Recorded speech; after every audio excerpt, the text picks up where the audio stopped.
ఓం నమ శివాయ. శ్రీ మాత్రే నమః. ఓం శ్రీ సాయిరాం. అందరికీ నమస్కారం అండి. ఈ నెల 30 ముక్కోటి ఏకాదశి. మందార ఆకుతో ఇలా చేయండి చాలు, భూమిలో బంగారం కొంటూనే ఉంటారు. ముక్కోటి ఏకాదశి పరమ పవిత్రమైన రోజు, లక్ష్మీ నారాయణులకు ఎంతో ఇష్టమైన రోజు. ఈరోజు ఆడవారు గుర్తుపెట్టుకొని మందారాకుతో ఇలా చేస్తే చాలు, భూములు స్థలాలు కొంటూనే ఉంటారు. ఆకుతో ఇలా చేస్తే కటిక దరిద్రుడు కూడా కుబేరుడుగా మారిపోతాడు. మీ దశ తిరిగిపోతుంది, అన్ని యోగాలు సిద్ధిస్తాయి. మందార చెట్టు అనేది దేవతా వృక్షం గనక మందార చెట్టు యొక్క ఆకుతో ఈ పరిహారం చేసుకుంటే బ్రహ్మాండమైన ఫలితం వస్తుంది. ఏదో ఒక విధంగా భూములు, ఇళ్ల స్థలాలు, సొంత ఇంటి కలను నెరవేర్చుకోగలుగుతారు. అపార్ట్మెంట్లు కొనుక్కునే అవకాశం కూడా వస్తుంది. అన్ని వైపుల నుంచి ధనం దూసుకొస్తుంది. ఆ ధనంతో స్థలాలు, భూములు కొనుక్కునే ఫలితాలు వస్తాయి. కనుక రేపు ముక్కోటి ఏకాదశి రోజు చక్కగా ఈ పరిహారాన్ని చేసుకోండి. ప్రతి మనిషికి స్థలాలు కొనుక్కోవాలని, భూములు కొనుక్కోవాలని, అపార్ట్మెంట్లు కొనుక్కోవాలని, సొంత ఇల్లు కొనుక్కోవాలని, ఇలా రకరకాల కోరికలు ఉంటాయి.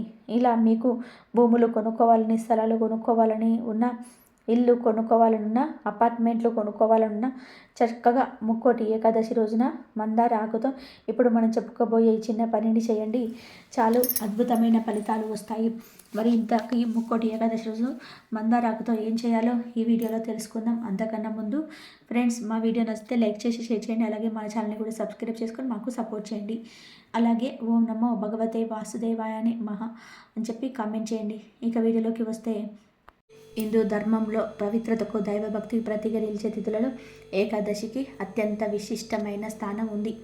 నెలకు 2 సార్లు వచ్చే ఈ పవిత్రమైన ఏకాదశి రోజున భక్తులు శ్రీ మహావిష్ణువును పూర్తి భక్తి శ్రద్ధలతో ఆరాధిస్తారు. ఏకాదశి వ్రతాన్ని ఆచరించే విధానం కేవలం ఉపవాసం ఉండడానికి పరిమితం కాదు.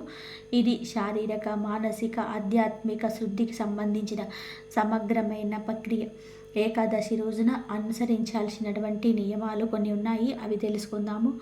ఏకాదశి వ్రతం పాటించేవారు దానికి ముందు రోజు అంటే దశమి రాత్రి నుంచే నియమాలను మొదలుపెట్టాలి. దశమి రాత్రి గోధుమలు, అన్నం వంటి ధాన్యాలకు దూరంగా కేవలం తేలికపాటి సాత్విక ఆహారం తీసుకోవాలి.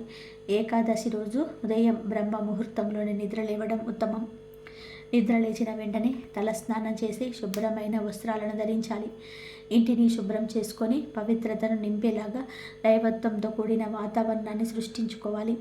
ఏకాదశి రోజున ఇంటి పరిశుభ్రతకు, అలంకరణకు ప్రత్యేక ప్రాధాన్యత ఇవ్వాలి. ఉదయం బాకిట్లో నీళ్లతో కడిగి శుభ్రం చేసిన తర్వాత దైవత్వం ముట్టిపడేలాగా ముత్తైన ముగ్గులను చాలా మంచిది. ముగ్గు వేయడం లక్ష్మీదేవిని ఆహ్వానించడానికి చిహ్నంగా భావిస్తారు. అదే విధంగా ఇంట్లో అతి ముఖ్యమైన ప్రదేశమైన గడపను అలంకరించుకోవాలి. గడపకు పసుపు, కుంకుమలు రాసి ఆ తర్వాత దానిపైన అందమైన పూలను అలంకరించాలి. కేవలం పూలను పెట్టినా కూడా గడప పవిత్రంగా, శోభాయమానంగా కనిపిస్తుంది. ఈ అలంకరణ ద్వారా ఇంట్లో ఆనందము, సౌభాగ్యము నెలకొంటాయని పెద్దల నమ్మకం. ఏకాదశి రోజు యొక్క ప్రధానమైన నియమం ఉపవాసం. శారీరక ఆరోగ్యం సహకరించే వారికి పూర్తిగా ఆహారం, నీరు తీసుకోకుండా నిర్జల ఉపవాసం ఉండడం చాలా శ్రేష్టం. అయితే అందరికీ ఇది సాధ్యపడకపోవచ్చు, కానీ అలాంటి వారు పాలు, పండ్లు, డ్రై ఫ్రూట్స్ వంటి సాత్విక ఆహారాన్ని తీసుకుంటూ ఉపవాసం చేయవచ్చు. ఏకాదశి రోజున ఖచ్చితంగా పాటించాల్సిన ముఖ్యమైన నిర్ణయం ఏంటంటే అన్నం, గోధుమలు, ఇతర ధాన్యాలతో చేసిన వంటకాలను అస్సలు తినకూడదు. అలాగే ఉప్పు, కారాలు, మసాలాలను కూడా దూరంగా ఉండాలి. ఉపవాసం వల్ల జీర్ణ వ్యవస్థకు పూర్తి విశ్రాంతి లభించి శరీరము మరియు మనసు పూర్తి శుద్ధి అవుతాయి. పూజలు, తులసి దళాల పాత్ర చాలా గొప్పది. ఇంటిని అలంకరించిన తర్వాత తులసి కోటను శుభ్రం చేసి దాని దగ్గర దీపారాధన చేసుకోవాలి.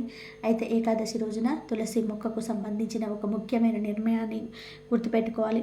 ఈ రోజున తులసి కూడా ఉపవాసం ఉంటుందని, విశ్రాంతి తీసుకుంటుందని భావిస్తారు. ఏకాదశి రోజున తులసి చెట్టుకు నీరు పోయకూడదు. అలాగే అపవిత్రమైన రోజున తులసి ఆకులను ఉంచకూడదు లేదా తెంపకూడదు. పరిష్కారం: ఒకవేళ విష్ణుమూర్తి పూజకు ఆకులు తప్పనిసరి అయితే వ్రత నియమాన్ని గౌరవించి ఒకరోజు ముందుగానే అంటే దశమి రోజునే మీకు కావలసిన ఆకులన్నీ కోసి ఉంచుకోవాలి. లేదంటే పూజ కోసం వాడని మరి తులసి మొక్క ఉంటే దాన్ని ఆకులను మాత్రమే తీసుకోవచ్చు. పూజ గదిలో విష్ణుమూర్తి లేదా శ్రీకృష్ణుడి పటం ముందు దీపారాధన చేయాలి. పిండి దీపం పెట్టిన లేదా సాధారణంగా నెయ్యితో దీపారాధన చేసిన భక్తి ప్రధానం. దీపం జ్ఞానానికి, వెలుగుకు ప్రతీక. రోజంతా భగవంతుడి నామస్మరణలో గడపాలి. విష్ణు సహస్రనామం పారాయణం చేయడం, ఓం నమో నారాయణాయ లేదా ఓం నమో భగవతే వాసుదేవాయ అనే మంత్రాలను జపించడం వలన విశేషమైన ఫలితాలు కలుగుతాయి. వీలైతే దగ్గరలో ఉన్న విష్ణు ఆలయాన్ని దర్శనం చేసుకోవాలి. ఈ రోజున పగటిపూట నిద్రపోకూడదు. ఇతరుల మీద కోప్పడడం, అబద్ధాలు చెప్పడం వంటివి అసలు చేయకూడదు. మనసును కేవలం దైవ చింతనలో ఉంచుకోవాలి. పూజ అనంతరం స్వామివారికి నైవేద్యం సమర్పించాలి. ఏకాదశి నియమాల ప్రకారం వడపప్పు, బెల్లం లేదా అరటిపండ్లు వంటి సాత్విక ఆహార పదార్థాలను నైవేద్యంగా సమర్పించడం ఉత్తమం. మీరు ఏ నైవేద్యం పెట్టినా సరే తప్పకుండా ఆ నైవేద్యంపై తులసి ఆకులను ఉంచండి. తులసి దళం లేని నైవేద్యాన్ని శ్రీ మహావిష్ణువు స్వీకరించడని చెప్తూ ఉంటారు. స్వామివారికి సమర్పించిన నైవేద్యాన్ని ఇప్పుడు వృధాగా పారేయకూడదు. నైవేద్యం సమర్పించిన తర్వాత కనీసం 5 నిమిషాల పాటు ఆ ప్రసాదాన్ని కలపకుండా ఉంచాలి. ఆ తర్వాత ఇంట్లో ఉన్న కుటుంబ సభ్యులందరూ కూడా కొంచెం కొంచెంగా ఆ నైవేద్యాన్ని ప్రసాదంగా స్వీకరించాలి. ప్రసాదాన్ని స్వీకరించిన తర్వాతే ఆ రోజు ఉపవాసాన్ని నియమాలు అనుకున్న వారు రోజును ప్రారంభించాలి. పవిత్రమైన ప్రసాదంతో రోజును పెట్టడం వల్ల భగవంతుడి అనుగ్రహం లభిస్తుంది. సాయంత్రం వేళ మళ్ళీ దీపారాధన చేసి విష్ణు ఆరాధన చేయాలి. రాత్రి సమయంలో నిద్రపోకుండా జాగరణ చేయడం ద్వారా అత్యధిక పుణ్యం లభిస్తుంది. మరుసటి రోజు అంటే ద్వాదశి నాడు ఉదయాన్నే లేచి స్నానం చేసి సరైన సమయానికి భోజనం చేసి ఉపవాసాన్ని నిర్వహించాలి. ద్వాదశి పారణకు ముందు బ్రాహ్మణులకు లేదా పేదలకు స్వయం పాకం లేదా అన్నదానం చేయడం చాలా శ్రేయస్కరం. ఈ నియమాలని పాటించడం ద్వారా ఏకాదశి వ్రతం యొక్క పూర్తి ఫలితం లభిస్తుంది. తెలిసి తెలియక చేసిన పాపాలు తొలగిపోతాయని, మోక్షం లభిస్తుందని పురాణాలు చెబుతున్నాయి. అయితే ఆరోగ్యం సహకరించకపోయినా లేదా ఇతరుల అత్యవసర పరిస్థితుల కారణంగా మీరు ఏకాదశి రోజున ఉపవాసం ఉండలేకపోయినా, అలాగే రాత్రి జాగరణ చేయలేకపోయినా పర్వాలేదు. కానీ ఈ పవిత్ర దినం సందర్భంగా పూజ మాత్రం ఖచ్చితంగా చేసుకోవాలి. దీపారాధన చేసి స్వామివారిని భక్తితో ఆరాధించడం ఈ వ్రతంలోని అతి ముఖ్యమైన ఆచారం. ముక్కోటి ఏకాదశి పర్వదినం సందర్భంగా మీ ఆర్థిక ఇబ్బందులు తొలగి భూములు మరియు బంగారం కొనుగోలు చేసే యోగం కలగడానికి పాటించవలసిన మందార ఆకు పరిహారం గురించి ఇక్కడ తెలుసుకుందాం. హిందూ ధర్మం శాస్త్రం ప్రకారం ముక్కోటి ఏకాదశి, వైకుంఠ ఏకాదశి అనేది ఏడాదిలో వచ్చే అన్ని ఏకాదశుల కంటే కూడా అత్యంత మహిమాన్వితమైనది. ఈ పవిత్రమైన రోజున సాక్షాత్తు ఆ శ్రీ మహావిష్ణువు వైకుంఠ ద్వారాల గుండా భక్తులకు దర్శనమిస్తాడని, అందుకే ఈ రోజున చేసే ఏ చిన్న దైవ కార్యమైన కోటి రెట్ల ఫలితాలను ఇస్తుందని నమ్మకం. సాధారణంగా ప్రతి మనిషికి తన జీవితంలోని సొంత ఇల్లు, భూమి మరియు తగినంత బంగారం కొనుక్కోవాలనే కోరిక ఉంటుంది. అయితే జాతక దోషాల వలన లేదా ఇంటిపై ఉన్న దిష్టి ప్రభావం వలన ఎంత సంపాదించినా డబ్బు చేతిలో నిలబడదు. ఎటువంటి ఆర్థిక కష్టాల నుంచి బయటపడి లక్ష్మీదేవి కటాక్షం పొందడానికి మందారాకుతో చేసిన ఈ తాంత్రిక పరిహారం అద్భుతమైన పనిచేస్తుంది. ఈ పరిహారం చేయడానికి ముక్కోటి ఏకాదశి రోజున సూర్యోదయానికి ముందే నిద్రలేచి శుచిగా స్నానం చేసి ఉతికిన బట్టలు ధరించాలి. అనంతరం మీ ఇంటి తోటలో లేదా సమీపంలో ఉన్న మందార చెట్టు వద్దకు వెళ్ళి ఒక తాజా మరియు ఎటువంటి రంధ్రాలు లేని పచ్చని మందార ఆకును తీసుకురావాలి. ఆధ్యాత్మిక పరంగా మందార చెట్టుకు విశేషమైన ప్రాముఖ్యత ఉంటుంది. ఇది విఘ్నేశ్వరుడికి మరియు శ్రీ మహాలక్ష్మికి అత్యంత ప్రీతికరమైనది కాబట్టి ఈ ఆకులో సానుకూల తరంగాలు అధికంగా నిక్షిప్తమై ఉంటాయి. ఇక పరిహార ప్రక్రియలోనికి వస్తే ముందుగా ఒక రాగి లేదా వెండి పళ్ళెం తీసుకొని దానిపైన ఈ మందార ఆకును ఉంచాలి. ఇప్పుడు ఆకుపైన 3 రకాల శక్తివంతమైన వస్తువులను సమకూర్చుకోవాలి. మొదటిగా కొన్ని మిరియాల గింజలను ఆకుపైన ఉంచండి. ఆయుర్వేదంలోనే కాకుండా తంత్రశాస్త్రంలో కూడా మిరియాలకు శత్రువుల నుండి కల్పించే నకారాత్మక శక్తి, ప్రాణదోల శక్తి ఉందని చెప్పబడింది.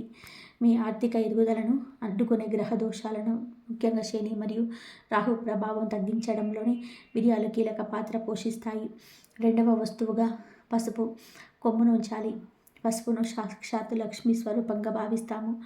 ఇది కేవలం మంగళకరమే కాకుండా ధనాన్ని ఆకర్షించే గుణాన్ని కలిగి ఉంటుంది. మీ ఇంట్లో శుభకార్యాలు జరగాలన్నా, స్థిర ఆస్తులు కొనుగోలు చేయాలన్నా, గురుగ్రహ అనుగ్రహం కావాలి అన్నా, అది పసుపు కొమ్ము ద్వారా లభిస్తుంది. మూడవ వస్తువుగా లవంగాలు లేదా యాలకులను ఉంచండి. లవంగాలు మీ సంకల్ప శక్తిని పెంచి అదృష్టాన్ని వరింపచేస్తాయి. యాలకులు ఐశ్వర్యకారకుడైన శుక్రుడికి ప్రతీక. ఈ 3 వస్తువులను మందార ఆకుపై ఒక క్రమ పద్ధతిలో ఉంచినప్పుడు ఆ ఆకు మరియు ఈ వస్తువుల కలయిక మీ ఇంటి చుట్టూ ఒక అదృశ్య రక్షణ కవచాన్ని ఏర్పాటు చేస్తుంది. ఈ 3 వస్తువులను అమర్చిన తర్వాత వాటి మధ్యలో ఒక కర్పూరం బిళ్ళ నుంచి వెలిగించాలి. కర్పూరం హారతి ఇవ్వడం వలన గాలిలో ఉన్న సూక్ష్మ క్రిములే కాకుండా దుష్ట ఆలోచనలు మరియు అశుద్ధం కూడా తొలగిపోతుంటాయి. కర్పూరం వెలుగుతున్న సమయంలో ఆ పళ్ళెంను చేతులతో పట్టుకొని మీ ఇలవేల్పును లేదా లక్ష్మీ నారాయణుడు మనసులో ధ్యానిస్తూ మీ కోరికను చెప్పుకోవాలి. ఇప్పుడు ఆ పళ్ళెంలో మీ ఇంటి ప్రధాన ద్వారం వద్దకు వెళ్ళాలి. మన సంపాదనకు అడ్డుపడే అతిపెద్ద అడ్డంకి నరదిష్టి. ఇంటికి ఎవరి దిష్టి తగిలినా లేదా బయట వ్యక్తుల ఈర్ష్య ప్రభావం ఉన్నా ఆ ఇంట్లో లక్ష్మి నిలబడదు. అందుకే వెలుగుతున్న ఆ కర్పూరం జ్యోతితో మీ ఇంటికి 3 సార్లు దిష్టి తీయాలి. క్లాక్ వైజ్ మరియు యాంటీ క్లాక్ వైజ్ దిశలో దిష్టి తీయడం వలన మీ ఇంట్లోకి ప్రవేశించిన వ్యక్తి ప్రతికూల శక్తులు నశిస్తాయి. దిష్టి తీయడం పూర్తయిన తర్వాత ఆ పళ్ళెం గుమ్మం బయట ఉంచి మందారాకుతో సహా ఆ వస్తువులన్నీ కూడా పూర్తిగా అగ్నిలో కాలిపోయేలాగా చూడండి. ఈ దహన ప్రక్రియలో మీ ఆర్థిక సమస్యలు, అప్పుల బాధలు మరియు దరిద్రం అన్నీ కాలి భస్మమైపోతున్నాయని దృఢంగా నమ్మండి. అగ్నిదేవుడు అన్నిటినీ శుద్ధి చేస్తాడు కాబట్టి ఈ ప్రక్రియ ద్వారా మీ గృహం పవిత్రమవుతుంది. ముక్కోటి ఏకాదశి వంటి అత్యంత పవిత్రమైన ముహూర్తంలో ఈ పని చేయడం వలన వైకుంఠ ద్వారం తెలిసిన వేళ ప్రార్థన నేరుగా భగవంతుడికి చేరుతుంది. దీనివల్ల మీకు తెలియకుండానే కొత్త ఆదాయ మార్గాలు పుట్టుకొస్తాయి. ఆగిపోయిన పనులు వేగవంతమవుతాయి మరియు అతి త్వరలోనే మీరు భూమి లేదా బంగారం కొనుగోలు చేసే అవకాశం ఉంటుంది. చివరిగా ఆకు మరియు వస్తువులు పూర్తిగా కాలిన తర్వాత మిగిలిన బూడిదను పారే నీటిలో కలపాలి లేదా ఎవరి తొక్కని ప్రదేశంలో పచ్చని చెట్టు మొదట్లో వేయాలి. దీనిని ఇంట్లోని సింకులో లేదా చెత్త బుట్టలో వేయకూడదు. ఈ మొత్తం పరిహారాన్ని ఎంతో నిశ్శబ్దంగా, పూర్తి నమ్మకంతో మరియు భక్తితో నిర్వహించినప్పుడే ఫలితం ఉంటుంది. పరిహారం చేస్తున్నప్పుడు ఎవరితోనూ కూడా మాట్లాడకుండా ఏకాగ్రతతో ఉండడం మంచిది. ఈ విధంగా ముక్కోటి ఏకాదశి నాడు మందార ఆకుతో ఈ చిన్న పనిని పూర్తి చేస్తే మీ ఇంట్లో లక్ష్మీదేవి తాండవిస్తుంది మరియు మీ ఆర్థిక కళలు సాకారం అవుతూ ఉంటాయి. ఏకాదశి వ్రత నియమాలు పాటిస్తూ ఈ పరిహారం చేయడం వల్ల మీ జీవితంలో ఐశ్వర్యం వెల్లివిరుస్తుంది. కనుక ప్రతి ఒక్కరు కూడా ఈ ముక్కోటి ఏకాదశి రోజు మందార ఆకుతో ఈ పరిహారం చేసి ధనవంతులుగా మారిపోండి. ఈ రోజున వైకుంఠ ద్వారాలు తెరుచుకుంటాయని, ముక్కోటి దేవతలు స్వామిని దర్శించుకోవడానికి వస్తారని మన పురాణాలు చెప్తూ ఉన్నాయి. ప్రకృతిలో భగవంతుడు అణువణువున నిండి ఉంటాడు. ముఖ్యంగా ఆకులలో, మొక్కలలో అద్భుతమైన శక్తి దాగి ఉంటుంది. ప్రకృతి అంటేనే విష్ణుమూర్తికి ప్రాణం. అందుకే మనం పూజల్లో రకరకాల పత్రాలను ఉపయోగిస్తుంటాము. ఆకులకు కేవలం ఔషధ గుణాలు మాత్రమే కాదు, ఆధ్యాత్మికంగా మన జాతక దోషాలను తొలగించే శక్తి కూడా ఉంటుంది. ముఖ్యంగా ఈ పవిత్రమైన ముక్కోటి ఏకాదశి రోజున కాబట్టి స్త్రీలు గుర్తుపెట్టుకొని ఈ రంగు చీరను కానీ, ఈ డ్రెస్సులను కానీ ధరించండి. కేవలం స్త్రీలే కాదు, పురుషులు, పిల్లలు, పెద్దలు కూడా ఈ పవిత్రమైన రోజున గుడికి వెళ్ళేటప్పుడు, పూజ చేసేటప్పుడు పసుపు లేదా ఎరుపు రంగు దుస్తులను ధరిస్తే వారిలో సానుకూల శక్తి పెరుగుతుంది. ఏకాదశి రోజున ఇలాంటి రంగుల దుస్తులు ధరించడం వలన మనసు ప్రశాంతంగా ఉండి భగవంతుడి మీద భక్తి కుదురుతుంది. ఇంకో ముఖ్యమైన విషయం ఏమిటి అంటే, స్త్రీలు ఈ రోజున తులసి పూజ చేసుకోవడం మర్చిపోకండి. ఏడాదిలో ఎన్నో ఏకాదశులు వస్తాయి, కానీ ఈ ముక్కోటి ఏకాదశి రోజున ఒక్కసారి తులసి చెట్టుకు నీళ్లు పోస్తే చాలు. ఏకాదశి పొడుగున వచ్చే అన్ని ఏకాదశులలో నీళ్లు పోసిన ఫలితం దక్కుతుంది. అలాగే ఈ ఒక్కరోజు తులసి చెట్టు దగ్గర దీపం వెలిగించి పూజ చేసుకుంటే అన్ని ఏకాదశులలో పూజ చేసిన ఫలితం వస్తుంది. అంత గొప్పది ఈ ఏకాదశి. తులసి అంటే సాక్షాత్తు లక్ష్మీ స్వరూపం కాబట్టి ఆమెను ఈరోజు ఆరాధించడం వలన విష్ణుమూర్తి ఎంతో ప్రసన్నుడవుతాడు. అలాగే ఈ పవిత్రమైన ముక్కోటి ఏకాదశి రోజున కొన్ని వస్తువులను కొని ఇంటికి తెచ్చుకోరాకూడదు. దరిద్రం పడుతుందని శాస్త్రాల్లో ఉంది కనుక ఈ రోజున పొరపాటున కూడా ఈ వస్తువులను కొనకూడదు. ముఖ్యంగా ఈ రోజున మీరు పొరపాటున కూడా నూనె కొనకూడదు. నూనె అనేది శని ప్రభావంతో కూడుకున్నది అని ఏకాదశి వంటి పవిత్ర తిథులలో నూనెను ఇంటికి తెచ్చుకోవడం వలన కుటుంబంలో గొడవలు, ఆర్థిక ఇబ్బందులు తలెత్తుతాయి. అలాగే ధాన్యాలు కూడా ఈ రోజున కొనకూడదు. ధాన్యాలను ధనానికి ప్రతీకగా భావిస్తాం. కానీ ఏకాదశి రోజున వాటిని కొనడం వలన ధనం నిలబడదు. ఇక ఉక్కు వస్తువులు అంటే ఇనుముతో చేసిన కత్తులు, గరిటెలు లేదా ఇతర సామాగ్రిని ఈరోజు ఇంటికి తీసుకురావద్దు. ఉక్కు వస్తువులు మన ఇంట్లోకి ప్రతికూల శక్తిని తీసుకొస్తాయి. వీటితో పాటుగా చాలామంది పొరపాటు చేసే పని ఏమిటి అంటే చీపురు కొనటం. చీపురు లక్ష్మీదేవికి చిహ్నం అయినప్పటికీ ఏకాదశి రోజున కొత్త చీపురు కొనడం అంటే ఇంట్లోనే ఐశ్వర్యాన్ని బయటకు పంపించడమే అని అర్థం. అంతేకాకుండా చేదుగా ఉండే వస్తువులు అంటే కాకరకాయ, మెంతులు, మెంతి కూర వంటివి కూడా ఈ రోజున కొనవద్దు. జీవితం తీపిగా సాగాలని కోరుకునే రోజున చేదు వస్తువులను ఇంటికి తేవడం అశుభంగా భావిస్తారు. కాబట్టి మీకు ఏమైనా సామాగ్రి అవసరమైతే ఏకాదశి కంటే ఒక రోజు ముందే కొని పెట్టుకోండి, లేదా ఏకాదశి ముగిసిన తర్వాత కొనుక్కోండి. ఇలా చేయటం వలన లక్ష్మీదేవి ఆగ్రహానికి గురి కాకుండా మీ ఇంట్లో ప్రశాంతతను కాపాడుకోవచ్చు. ఇక స్త్రీల విషయానికి వస్తే ముక్కోటి ఏకాదశి రోజున వారు చేసే అలంకరణకు కూడా ఎంతో ప్రాముఖ్యత ఉంది. సాధారణంగా ఈ రోజుల్లో మహిళలు తాము కట్టుకున్న చీర రంగుకు అనుకూలంగా అంటే మ్యాచింగ్ కావాలని రకరకాల రంగుల గాజులు ధరిస్తూ ఉంటారు. కానీ ముక్కోటి ఏకాదశి వంటి అత్యంత శక్తివంతమైన రోజున మ్యాచింగ్ గాజులను పక్కన పెట్టేయండి. ఈరోజు మీరు కేవలం ఎర్రటి రంగు మట్టి గాజులు మాత్రమే ధరించండి. ఎరుపు రంగు అనేది సౌభాగ్యానికి, శక్తికి చిహ్నం. ఈ రంగు గాజులు ధరించడం వలన స్త్రీలకు దీర్ఘ సుమంగళి యోగం కలుగుతుంది. అంటే వారి భర్తలకు ఆయురారోగ్యాలు లభిస్తాయి, వారికి వచ్చే ఆపదలు తొలగిపోతాయి. మట్టి గాజులు ధరించడం వెనుక ఒక గొప్ప రహస్యం కూడా ఉంది. మట్టి అంటే ప్రకృతి అంటేనే లక్ష్మీ స్వరూపం. ఈ మట్టి గాజులు మన చేతులకు ఉన్న నాడులను తాకటం వలన మన శరీరంలోని రక్త ప్రసరణ మెరుగుపడి మనసు ప్రశాంతంగా మారుతుంది. ప్లాస్టిక్ లేదా మెటల్ గాజుల కంటే మట్టి గాజుల నుంచి వచ్చే శబ్దం ఇంట్లో ప్రతికూల శక్తిని తెరిమివేస్తుంది. అందుకే మీరు మామూలు రోజుల్లో ఏ గాజులు వేసుకున్నా పర్వాలేదు, కానీ ఈ ముక్కోటి ఏకాదశి రోజున ఎర్రటి మట్టి గాజులను ధరించి పూజ చేసుకోవడం వలన ఆ ఇంట్లో అష్టైశ్వర్యాలు సిద్ధిస్తాయి.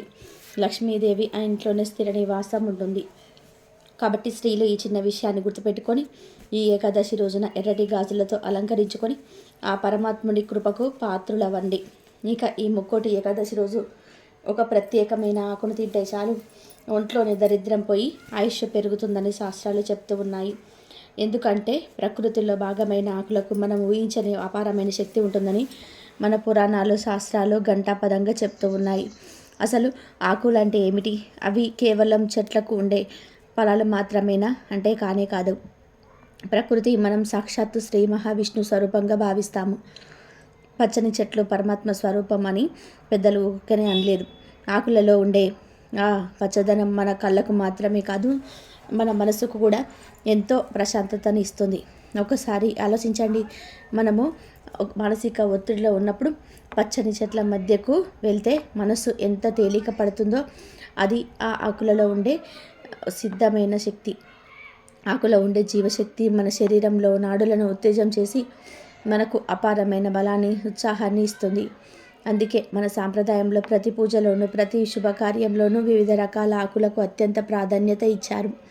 గ్రహ దోషాలను, జాతక దోషాలను తొలగించే శక్తి కూడా కొన్ని ప్రత్యేకమైన ఆకులకు ఉంటుంది. అన్ని రకాల ఆకులలోకెల్లా ఉసిరి ఆకు అంటే సాక్షాత్తు ఆ శ్రీ మహావిష్ణువుకు ప్రాణం కంటే ఎక్కువగా ఇష్టం. కార్తీక మాసంలో ఉసిరి చెట్టుకు ఎంత ప్రాముఖ్యత ఇస్తామో మనకు తెలుసు. ఉసిరి చెట్టు కింద వనభోజనాలు చేయడం, ఆ చెట్టు కింద విసిరిమూర్తిని పూజించడం వలన సకల పాపాలు తొలగిపోతాయని నమ్ముతాం. అయితే ఈ ముక్కోటి ఏకాదశి రోజున ఉసిరి ఆకులకు, ఉసిరి చెట్టుకు ఒక ప్రత్యేకమైన అద్భుతమైన శక్తి వస్తుంది. కనుక ఈ ముక్కోటి ఏకాదశి రోజున మీరు ఒక చిన్న ఉసిరి ఆకును స్వీకరిస్తే మీ శరీరంలోని దరిద్రం అంతా పోయి ఆయుష్ పెరుగుతుంది. ఎవరైతే దీర్ఘకాల అనారోగ్య సమస్యలతో బాధపడుతున్నారో, ఎవరైతే ఆర్థిక ఇబ్బందుల్లో కూరుకుపోయి బయటపడలేకపోతున్నారో, అప్పుల బాధ నుంచి సతమతం అయిపోతున్నారో వారందరూ కూడా ఈ చిన్న పరిహారం కూడా ఒక గొప్ప పరిహారం అని చెప్పుకోవచ్చు. ఇది కేవలం నమ్మకం మాత్రమే కాదు, ప్రకృతిలో దాగి ఉన్న ఒక రహస్య శక్తి. కానీ ఇక్కడ మీరు ఒక విషయాన్ని చాలా జాగ్రత్తగా గుర్తుపెట్టుకోవాలి. మన శాస్త్రాల ప్రకారం ఏకాదశి తిథి రోజున ఉసిరి చెట్టును ఆకు ఏలకూడదు. ఉసిరి చెట్టును తాకడం, వాటి కొమ్మలను విరిచడం ఏకాదశి నాడు దోషంగా పరిగణించబడుతుంది. కాబట్టి మీరు ముక్కోటి ఏకాదశి రోజున ఆకు తినాలి అంటే ఆకును ఒకరోజు ముందే సిద్ధం చేసుకోవాలి. ముందు రోజు సాయంత్రంలోపే మీరు ఏదైనా ఉసిరి చెట్టు దగ్గరికి వెళ్ళి ఆ చెట్టు కొమ్మ మనసారా నమస్కారం చేసుకోండి. ఓ ఉసిరి చెట్టు తల్లి, రేపు ముక్కోటి ఏకాదశి సందర్భంగా మీ ఆకులను స్వామి ప్రసాదంగా స్వీకరించాలనుకుంటున్నాము. దయచేసి అనుమతించని ప్రార్థించి ఒక చిన్న ఉసిరి రెమ్మను మాత్రమే తెచ్చుకోండి. ఆ తెచ్చిన ఉసిరి ఆకులను ఇంటికి తెచ్చాక మంచినీటితో శుభ్రంగా కడిగి పెట్టుకోండి. ఆ తర్వాత ముక్కోటి ఏకాదశి రోజున ఉదయాన్నే స్నానాది కార్యక్రమాలను ముగించుకొని మీ పూజా గదిలో ఉన్న శ్రీ మహావిష్ణు ఫోటో ముందు కానీ, లేదా రాముడు, కృష్ణుడు, నరసింహస్వామి ఇలా విష్ణుమూర్తి ఏ అవతారంలో ఉన్నా సరే ఆ ఫోటో ముందు ఈ ఉసిరి ఆకులను ఉంచండి. ఈ ఆకులను స్వామి పాదాల దగ్గర ఉంచి ఒక 5 నిమిషాల పాటు కళ్ళు మూసుకొని ప్రసాదంగా ధ్యానించండి. ఓం నమో నారాయణాయ అనే మంత్రాన్ని మనసులో జపించండి. మీరు పూజల్లో ఉంచిన ఆ 5 నిమిషాల సమయంలో ఆ ఉసిరి ఆకుల దైవిక శక్తి గ్రహిస్తాయి. పూజ పూర్తయిపోయిన తర్వాత ఆకులను సాక్షాత్తు ఆ నారాయణుడే ప్రసాదంగా భావించి స్వీకరించాలి. ఈ ప్రసాదాన్ని ఇంట్లో ఉన్న వాళ్ళు ఎవరైనా తీసుకోవచ్చు. కేవలం మీరు మాత్రమే కాకుండా మీ కుటుంబ సభ్యులందరికీ కూడా ఈ ఆకులను ఇవ్వండి. ఒక్కొక్కరు ఒక 5 చిన్న ఉసిరి ఆకులను తీసుకుంటే సరిపోతుంది. ఉసిరి ఆకులు పరిణామంలో చాలా చిన్నవిగా ఉంటాయి కాబట్టి తినడం పెద్ద కష్టమేమీ కాదు. అయితే కొంతమందికి ఆ వగరు రుచి నచ్చకపోవచ్చు. ముఖ్యంగా పిల్లలు తినడానికి కొంచెం ఇబ్బంది పడవచ్చు. అలాంటప్పుడు ఆకుల మీద కొంచెం తేనె కానీ, లేదా చిన్న బెల్లం ముక్క కానీ, లేదంటే కొంచెం పంచదార కానీ వేసుకొని తినవచ్చు. ఒకవేళ మీరు ఆకులను నమ్మలలేము నేరుగా అనుకున్న వాళ్ళు మరొక పద్ధతి కూడా ఉంటుంది. మరొక ఉసిరాకులను తీసుకుని అందులో తేనె లేదా పంచదార లేదా బెల్లం కలిపి మొత్తంగా రుబ్బండి. అలా రుబ్బిన మిశ్రమాన్ని ఒక చిన్న గోళీలాగా లేదా చిన్న ఉండలాగా చుట్టి ప్రసాదంలాగా మింగేయవచ్చు. ఏ విధంగా తీసుకున్నా సరే ఆ పవిత్రమైన ఉసిరి ఆకు మీ కడుపులోకి వెళ్ళడం ముఖ్యం. ఇలా చేయడం వల్ల కలిగే ఫలితాలు అమోఘం. సైంటిఫిక్గా చూస్తే ఉసిరిలో ఉండే విటమిన్ సి మరియు ఇతర పోషకాలు మన శరీరంలోని విషతుల్యాలను బయటకు పంపిస్తాయి, రోగనిరోధక శక్తిని పెంచుతాయి. ఆధ్యాత్మికంగా చూస్తే ఈ ఆకును స్వీకరించడం వలన మీ జాతకంలో ఉన్న పాపదోషాలు, గ్రహ దోషాలు తొలగిపోయి మన పురాణాలు చెబుతున్న ప్రకారం ఈ ఏకాదశి నాడు ఉసిరి స్వీకరించిన వారి ఇంట్లో ధనలక్ష్మి తాండవిస్తుంది. మీరు వద్దన సరే ధనం మిమ్మల్ని వెతుక్కుంటూ వస్తుంది. ఆదాయ మార్గాలు పెరుగుతాయి, అనవసర ఖర్చులు కూడా తగ్గిపోతాయి. ముఖ్యంగా మీ శరీరంలో ఉండే అలక్ష్మి లేదా దరిద్రం అనేది ప్రతికూల శక్తి వికసించి దాని స్థానంలో సానుకూల శక్తి, దైవశక్తి అనుకూలిస్తుంది. మీ ముఖంలో వచ్చస్సు పెరుగుతుంది, ఆయుష్ వృద్ధి చెందుతుంది. మీరు చేసే ప్రతి పనిలోనూ విజయం లభిస్తుంది. కుటుంబంలో కలహాలు తగ్గి శాంతి నెలకొంటుంది. ఎన్ని అద్భుతమైన ప్రయోజనాలున్న ఈ ఉసిరి ఆకును తినడం అస్సలు మర్చిపోకండి. ముక్కోటి ఏకాదశి అంటే దేవతలందరూ కూడా భూమికి దిగి వచ్చే సమయం. అటువంటి సమయంలో ప్రకృతి ఇచ్చే ఈ వరప్రసాదాన్ని మనం వదులుకోకూడదు. కాబట్టి గుర్తుపెట్టుకోండి, ముక్కోటి ఏకాదశి ముందు రోజు ఆకు తెచ్చుకోవడం, ముక్కోటి ఏకాదశి రోజు పూజలో ఉంచి ప్రసాదంగా స్వీకరించడం, ఈ 2 పనులు చేస్తే చాలు మీ జీవితం మారిపోతుంది. భక్తితో, నమ్మకంతో ఈ పని చేయండి. ఆ శ్రీ మహావిష్ణువు అనుగ్రహంతో మీ ఇల్లు అష్టైశ్వర్యాలతో, ఆయురారోగ్యాలతో తులతూగుతుంది. ఇంకొక ముఖ్యమైన విషయం ఏమిటంటే ఈ ముక్కోటి ఏకాదశి రోజున తప్పకుండా కొన్ని నియమాలు పాటించాలి. ఈ రోజున చేయకూడని పనులు కొన్ని ఉన్నాయి. వాటిని చేస్తే మాత్రం ఉన్న పుణ్యం కూడా పోతుంది. మొదటిది, ఈ రోజున తల స్నానం విషయంలో చాలా జాగ్రత్తగా ఉండాలి. ఈ పవిత్రమైన రోజున తలకు షాంపూ పట్టి అస్సలు చేయకూడదు. అలాగే కుంకుడుకాయలు కూడా వాడకూడదు. కేవలం మామూలు నీళ్ళతో తలస్నానం చేయాలి, లేదా నది స్నానం చేయడం ఇంకా ఉత్తమం. అలాగే ఈరోజు చాలా రద్దీగా ఉండే ప్రదేశాలకు, గొడవలు జరిగే చోట్లకు అసలు వెళ్ళకూడదు. ఎందుకంటే అక్కడ ఉండే నెగిటివ్ ఎనర్జీ మనకు తగులుతుంది. ఈ రోజున మనం ఎంత ప్రశాంతంగా, ఎంత దైవ చింతనలో ఉంటే అంత మంచిది. ముఖ్యంగా గమనించాల్సిన ఇంకొక విషయం ఏమిటంటే ఈరోజు తులసి మొక్క జోలికి అసలు వెళ్ళకూడదు. ముక్కోటి ఏకాదశి రోజున తులసి ఆకులను అసలు కోయకూడదు. తులసి దళాలు విష్ణువుకు ప్రీతికరమే, కానీ వాటి ముందు రోజే కోసి పెట్టుకోవాలి తప్ప ఏకాదశి రోజున చెట్టును తాకడం కానీ, ఆకులు తెంపడం కానీ మహాపాపం. అలాగే ఈ రోజున ఇంట్లో గొడవలు పడడం, అబద్ధాలు చెప్పడం, ఇతరులను దూషించడం వంటివి చేస్తే మనం చేసిన పూజ అంతా కూడా బూడిదల పోసిన పన్నీరే అవుతుంది. ఈ రోజున ఉపవాసం ఉండగలిగితే చాలా మంచిది. ఒకవేళ ఆరోగ్యం సహకరించని వారు పలహారాలు తీసుకోవచ్చు, కానీ అన్నం మాత్రం తినకూడదు. ఉల్లి, వెల్లుల్లి, మసాలాలు ఈ రోజున పూర్తిగా మానేయాలి. సాత్విక ఆహారం మాత్రమే తీసుకోవాలి.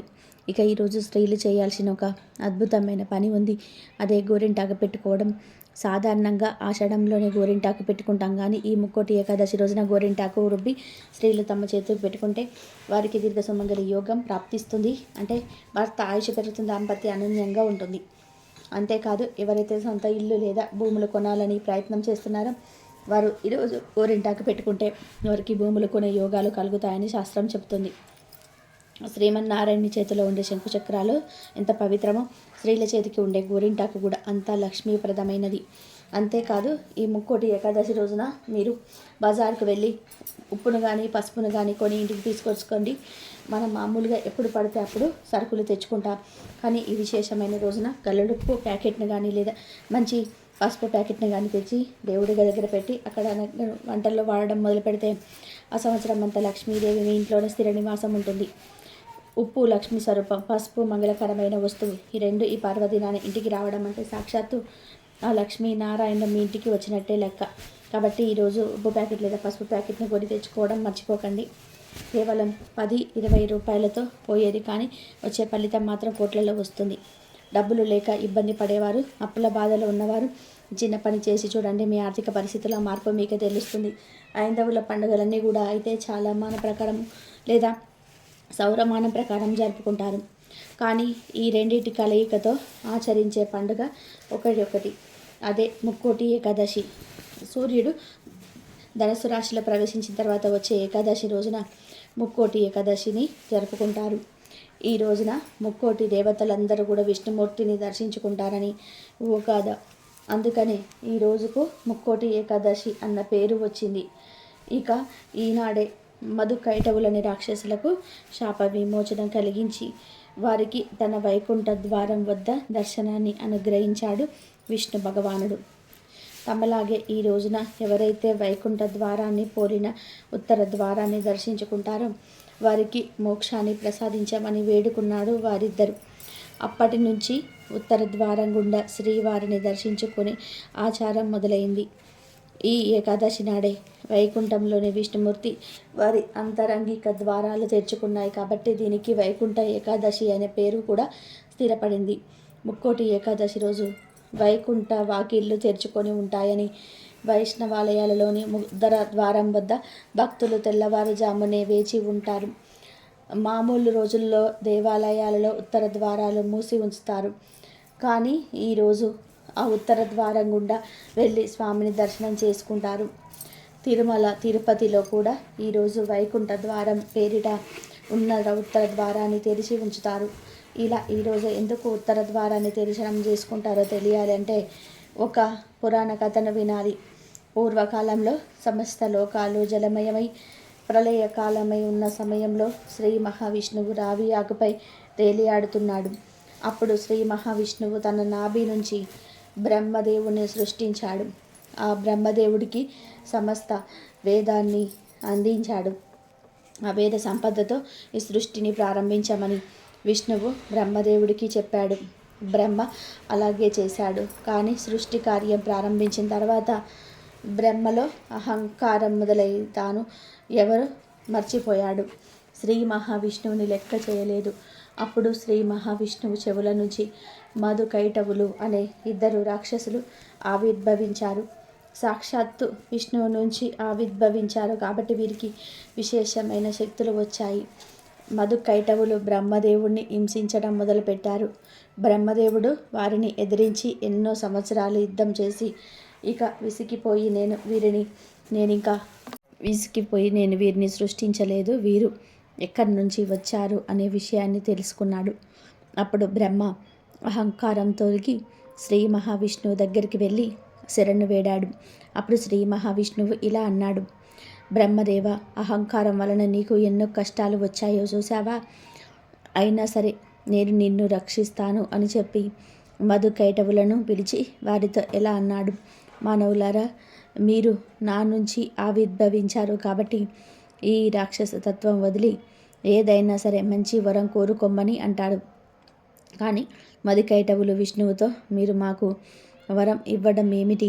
మేమే మీకు వరం ఇస్తాము, కోరుకో అని అన్నారు.